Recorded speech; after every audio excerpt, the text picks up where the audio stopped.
வணக்கம். இன்னைக்கு நாம ஒரு ரொம்ப முக்கியமான விஷயத்த பத்தி அலச போறோம். ஒரு நிமிஷம் இத கேளுங்க. ஒரு மாற்றுத்திறனாளியா 35 வருஷம் கஷ்டப்பட்ட பிறகு என்னோட பங்கு சொத்தை விற்று எனக்கான நிதி சுதந்திரத்தை கேட்டேன். இதுல என்ன தப்பு? இப்படி ஒருத்தர் கேக்குறாரு.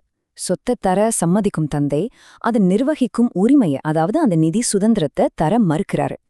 இது வெறும் ஒரு குடும்ப பிரச்சனை மாதிரி உங்களுக்கு தெரியலாம். ஆனா நிஜத்துல இது நாம வாழ்ந்துகிட்டு இருக்கிற அந்த மாபெரும் சமூக, பொருளாதார, அரசியல் கட்டமைப்போட அச்சசலான ஒரு பிரதிபலிப்பு.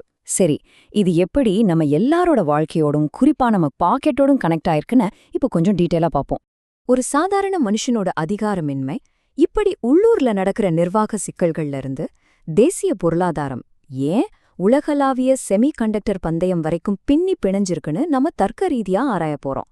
இந்த பெரிய நெட்வொர்க்க, இந்த வலைய நாம புரிஞ்சுக்கிட்டா மட்டும்தான் நமக்கான தனிப்பட்ட நிதி சுதந்திரத்தை நாம எப்படி கட்டமைக்கிறதுன்னு ஒரு ஐடியா கிடைக்கும்.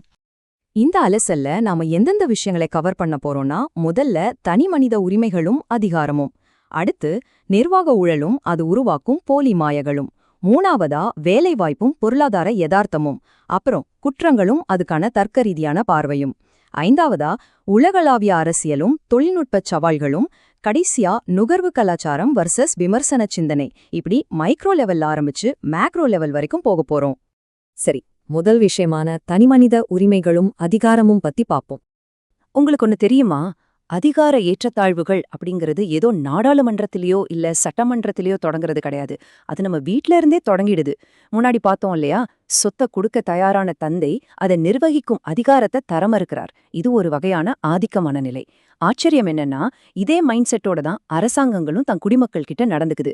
உங்களுக்கு சில இலவசங்களை கொடுப்பாங்க, ஆனா நீங்க சொந்த கால்ல நிக்கிறதுக்கான உண்மையான பொருளாதார அதிகாரத்தை ஒருபோதும் உங்க கையில தரமாட்டாங்க. ஏன்னா நிதி சுதந்திரமும் சுயமரியாதையும் நமக்கு இருக்க வேண்டிய அடிப்படை உரிமைகள். அது அவங்க பரிசா தர வேண்டிய அவசியம் இல்ல. இப்போ நம்ம 2வது பகுதிக்கு வருவோம். நிர்வாக ஊழலும் போலி மாயங்களும். வீட்ல பார்த்த இந்த அதிகார பிடிவாதம் எப்படி ஒரு உள்ளூர் அரசு நிர்வாகத்துல வேலை செய்துன்னு கொஞ்சம் தள்ளி நின்னு பார்ப்போம். உதாரணத்துக்கு திருப்பூர்ல நடந்த ஒரு தாட்கோ திட்டத்தோட நிலைமையே எடுத்துக்குவோம். மக்களோட வரிப்பணத்துல 8.5 கோடி ரூபாய் மதிப்பிலான ஒரு ப்ராஜெக்ட். 80% வேலைகள் ஆல்ரெடி முடிஞ்சிடுச்சு. ஆனா ஒப்பந்ததாரருக்கு கிடைக்க வேண்டிய 4 கோடி ரூபாய் ஃபண்டு மட்டும் அப்படியே முடக்கி வைக்கப்பட்டிருக்கு. ஏன் தெரியுமா? அங்க இருக்கிற ஒரு செயற்பொறியாளர் கமிஷன் கேக்குறார்.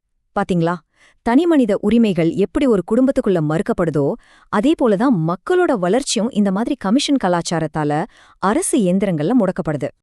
இந்த நிர்வாக முரண்பாட்டுக்கு இன்னொரு பெரிய உதாரணம் நம்ம டாஸ்மாக் கடைகள். ஏன் அங்க இன்னும் கம்ப்யூட்டபிள் தர மறுக்கிறாங்கன்னு நீங்க என்னைக்காவது யோசிச்சிருக்கீங்களா? கம்ப்யூட்டபிள் வந்துட்டா எல்லாமே டிரான்ஸ்பரண்ட் ஆயிடும். ஸ்டாக் எவ்ளோ இருக்குன்னு துல்லியமா தெரிஞ்சிடும். ஆனா யதார்த்தத்துல என்ன நடக்குது? ஒரு பாட்டிலுக்கு 10 to 30 ரூபாய் வரைக்கும் எக்ஸ்ட்ரா வாங்குறாங்க. பில் சிஸ்டம் இல்லனா போலி மதுபானங்களையும் ஈஸியா உள்ள கொண்டு வர முடியும். வருஷத்துக்கு 45,000 கோடி ரூபாய்க்கும் மேல வருமானம் தர்ற ஒரு துறையில ஒரு கம்ப்யூட்டபிள் சிஸ்டம கொண்டு வர முடியாதா என்ன? கண்டிப்பா முடியும். ஆனா அது திட்டமிட்டே தாமதப்படுத்தப்படுது. ஏன்னா அந்த கூடுதல் விலையின் மூலமா கிடைக்கிற பல கோடி ரூபாய் கீழிருந்து மேலிடம் வரைக்கும் ஒரு பெரிய சிஸ்டமேட்டிக் கமிஷன் செயினா பிரிச்சு கொடுக்கப்படுது. ஆனா இது எல்லாம் தாண்டி ரொம்ப வருத்தமான விஷயம் என்னன்னா, இது எல்லாம் நம்ம எப்படி ரியாக்ட் பண்றோம் அப்படிங்கிறது தான். ரீசெண்டா இன்டர்நெட்ல சிஜேபி, அதாவது கரப்பாம்பூச்சி ஜனதா கட்சி அப்படின்னே ஒரு அரசியல் நையாண்டே செம்ம ட்ரெண்ட் ஆனது நீங்க பார்த்திருப்பீங்க. வேலை இல்லாம விரக்தியில இருக்கிற இளைஞர்கள் வெறும் 48 மணி நேரத்துல ஆயிரக்கணக்கில் இதுல சேர்ந்தாங்க. ஆனா நிஜத்துல இது என்ன? மே 2026ல ஒரே ஒரு டிஜிட்டல் கிரியேட்டரால ஆரம்பிக்கப்பட்ட ஒரு மீம், அவ்வளவுதான். இதனால யாருக்காவது ஒரு பைசா எக்கனாமிக் பெனிஃபிட் இருக்கா? இல்ல. நிஜமான அமைப்ப கேள்வி கேட்காம நம்ம கோவத்தை எல்லாம் இந்த மாதிரி டிஜிட்டல் மாயைகள்ல காட்டி நாமே திசை திருப்பிட்டு இருக்கோம். இந்த மாயைகள்ல இருந்து வெளியே வந்து இப்போ நம்ம 3வது பகுதியான வேலைவாய்ப்பும் பொருளாதார யதார்த்தமும் பத்தி பேசுவோம். இப்போ ரோஜ்கார் மேளா மாதிரி திட்டங்கள் மூலமா அரசு வேலைகள் கொடுக்கறத கொண்டாடுறத நாம பாக்குறோம். ஆனா லாஜிக்கா கொஞ்சம் கணக்கு போட்டு பாருங்க. 146 கோடி மக்கள் இருக்கிற ஒரு நாட்டுல 10 to 12 லட்சம் பேருக்கு வேலை கொடுக்கறது அப்படிங்கிறது கடல்ல ஒரு துளி மாதிரி தான். இது ஒரு சூப்பரான அரசியல் விளம்பர உத்தி, அவ்வளவுதான். இங்க மெயின் பிரச்சனை என்னன்னா, நம்ம கல்வி முறை வெறும் மனப்பாடம் பண்றத மட்டும்தான் ஊக்குவிக்குது. இன்னைக்கு தேவைப்படுற கிரிட்டிக்கல் ஸ்கில்ஸ், அதாவது விமர்சன திறன்களை அது வளர்க்கறதே இல்ல. இப்போ உங்ககிட்ட ஒரு சுவாரஸ்யமான கேள்வி கேட்க போறேன். நம்ம நாட்டுல உள்ள 100 கோடி மக்கள் கிட்டயும் செலவெல்லாம் போக கையில தலா ஒரு 10 லட்சம் ரூபாய் உபரி சேமிப்பா இருந்தா என்ன ஆகும்? அட செமையா இருக்குமே அப்படின்னு நீங்க நினைக்கலாம். ஆனா பொருளாதார ரீதியா இது எவ்ளோ பெரிய ஒரு குழப்பத்தை உருவாக்கும் தெரியுமா? அதுதான் முரண்பாடு. எல்லார் கையிலயும் பணம் இருந்தா பேங்க்ல போய் யாருமே வட்டிக்கு கடன் வாங்க மாட்டாங்க. மொத்த கிரெடிட் மார்க்கெட்டும் அப்படியே கொலாப்ஸ் ஆயிடும். கஷ்டப்பட்டு குறைஞ்ச சம்பளத்துக்கு வேலை செய்ய யாரும் முன்வர மாட்டாங்க. எல்லார் கையிலயும் வாங்கும் திறன் இருக்கிறதால அத்தியாவசிய பொருட்களோட விலை பல மடங்கு ஏறி மாபெரும் பணவீக்கம் வந்துரும். ரியல் எஸ்டேட்லாம் தடவே முடியாத அளவுக்கு போயிடும். சிம்பிளா சொல்லணும்னா, நாம இருக்கிற இந்த எக்கனாமிக் சிஸ்டம் ரன் ஆகணும்னா சாமானிய மக்கள் எப்பவுமே நிதி சுதந்திரம் இல்லாம தங்களோட அன்றாட தேவைக்காக உழைச்சிக்கிட்டே இருக்கணும். அதுதான் இந்த சிஸ்டம் மறைமுகமா உறுதி செய்யுது.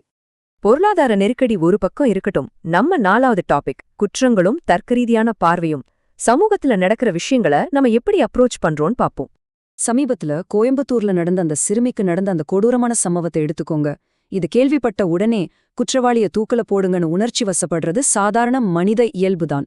ஆனா நாம அந்த உணர்ச்சியை கடந்து லாஜிக்கா யோசிக்கணும். அந்த குற்றவாளிக்கு எப்படி அந்த தைரியம் வந்துச்சு? சட்டத்து மேல ஏன் பயம் இல்ல? நம்ம சமூக கண்காணிப்பு ஏன் அந்த இடத்துல ஃபெயில் ஆச்சு? இப்படி நாம கேள்வி கேட்க ஆரம்பிக்கணும். மக்கள் கொந்தளிக்கும் போதுதான் ஐஜி ரம்யா பாரதி மாதிரி அதிகாரிகள் நேர்ல வந்து விளக்கம் தராங்க. ஏன்னா அவங்க மக்களோட வரி பணத்துல இயங்குறாங்க. பொறுப்பு குரல் அவங்க கடமை. நாம சிஸ்டம கேள்வி கேட்கும்போதுதான் அது சரியாக ஆரம்பிக்கும். சரி, இப்போ உள்ளூர்ல இருந்து கொஞ்சம் ஜூம் அவுட் பண்ணி உலகளாவிய அரசியலும் தொழில்நுட்ப சவால்களும் எப்படி இருக்குன்னு 5வது பகுதியில பாப்போம். மே 2026ல அமெரிக்கா வெளியுறவு அமைச்சர் மார்க்கோ ரூபியோ இந்தியா வர்றார்னா அது ஏதோ நம்ம மேல உள்ள பாசத்திலேயோ நட்புக்காகவோ கிடையாது. உலக நாடுகள் எப்பவுமே தங்களோட சுயநலத்துக்காக மட்டும்தான் வேலை செய்யும். குவாட் அமைப்பு மூலியமா சீனாவை கட்டுப்படுத்துறதுக்கும் அவங்களோட டிஃபென்ஸ் பிசினஸை இந்தியால பண்றதுக்கும் தான் இந்த விசிட். இன்டர்நேஷனல் பாலிடிக்ஸ்ல எமோஷன்ஸ்க்கு வேலையே இல்ல. எல்லாமே வெறும் லாப நஷ்ட கணக்கு தான். இந்த லாப நஷ்ட கணக்குல லாங் டேர்ம் பிளானிங் எவ்ளோ முக்கியம்னு செமிகண்டக்டர் பந்தயம் நமக்கு தெளிவா காட்டுது. வெறும் 2.4 கோடி மக்கள் தொகை கொண்ட தைவான் இன்னைக்கு உலக செமிகண்டக்டர் மார்க்கெட்டையே ரூல் பண்றாங்க. ஏன்னா அவங்க 1980கள்லயே 40 வருஷத்துக்கான பிளான ஆரம்பிச்சிட்டாங்க. ஆனா 146 கோடி மக்கள் இருக்கிற நாம இன்னும் குறுகிய கால அரசியலையும் மனப்பாட கல்வியும் தான் நம்பிட்டு இருக்கோம். ரிசர்ச், உள்கட்டமைப்பு இதுலெல்லாம் நம்ம கோட்டை விட்டதோட ரிசல்ட் இது. இப்படி தொலைநோக்கு பார்வை இல்லாததால வரப்போற மிகப்பெரிய ஆபத்து இதோ நம்ம கண்முன்னாடியே வந்து நிக்குது. அதுதான் ஏஐ, அதாவது செயற்கை நுண்ணறிவு. இந்தியாவோட பெரிய பலமே மலிவான மனித உழைப்பு தான். ஆனா இந்த ஏஐ எவ்வித சோர்வும் இல்லாம 24 மணி நேரமும் வேலை செய்யும். இது நம்மளோட ஐடி மற்றும் சர்வீஸ் செக்டார்ஸ்ல பெரிய பாதிப்பை ஏற்படுத்த போகுது. நாம இன்னும் மனப்பாடம் பண்றதை விட்டுட்டு கிரிட்டிக்கல் திங்கிங்க்கு மாறலைனா ரொம்ப சீக்கிரமே ஒரு பெரிய பொருளாதார சவாலை ஃபேஸ் பண்ண வேண்டி இருக்கும். இவ்வளோ சிக்கல்கள் இருக்கு, இதுல இருந்து எப்படி தப்பிக்கிறது? அதான் நம்மளோட 6வது மற்றும் கடைசி பகுதி, நுகர்வு கலாச்சாரம் வர்சஸ் விமர்சன சிந்தனை.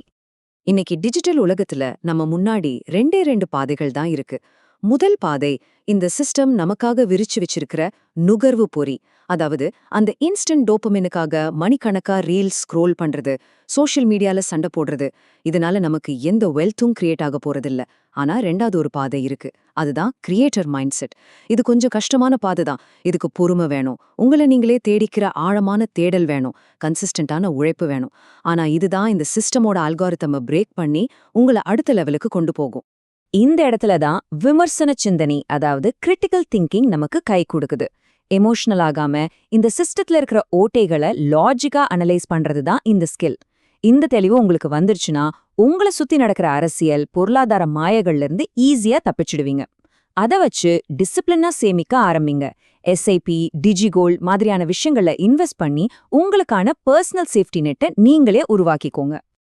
நிகழ்ச்சியோட ஆரம்பத்துல ஒரு மாற்றுத்திறனாளியோட கேள்வியை பார்த்தோம் இல்லையா?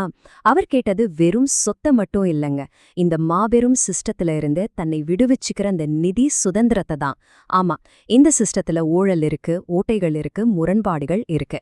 ஆனா இதையெல்லாம் காரணமா காட்டிட்டே இருக்காம லாஜிக்கா யோசிச்சு உங்களுக்கான நிதி சுதந்திரத்தை நீங்க கட்டமைக்க தயாரா? யோசிச்சு பாருங்க. இந்த அலசல் கண்டிப்பா உங்களுக்கு பயனுள்ளதா இருந்திருக்கும்னு நம்புறேன். இதே மாதிரி இன்னொரு சுவாரஸ்யமான தேடலோட உங்களை சந்திக்கிறேன். ரொம்ப நன்றி.